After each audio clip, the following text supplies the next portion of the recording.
De plus en plus de personnes sont soumises ainsi au mal du stress et à l'anxiété.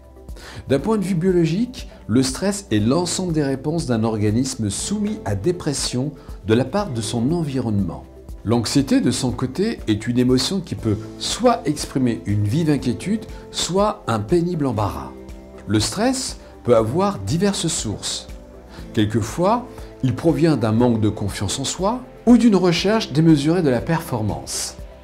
Des fois, ça peut être dû à une angoisse de séparation, à des phobies, à des pressions externes ou à l'isolement. L'anxiété peut, dans une certaine mesure, provoquer des sentiments de peur, d'inquiétude et de crainte. Pour les personnes souffrant du stress ou de l'anxiété, l'hypnose peut constituer un excellent remède. Habituellement, le stress est plutôt une manifestation naturelle face à la situation de crise ou de plénitude.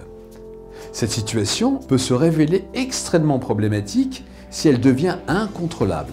On a beau se raisonner ou essayer d'imposer un contrôle, rien n'y fait. L'hypnothérapie permet dans ce cas de programmer une déconnexion des pensées conscientes pour accéder à l'inconscient. La partie ciblée par l'hypnothérapeute est celle qui s'occupe de la perception des différentes situations. L'hypnothérapeute s'évertuera à identifier les origines du stress ou de l'anxiété de son patient. Il va suggérer des sensations de bien-être associées à l'absence du stress et de l'anxiété à l'inconscient du sujet. Ce travail permettra au sujet de maîtriser efficacement son stress et son anxiété.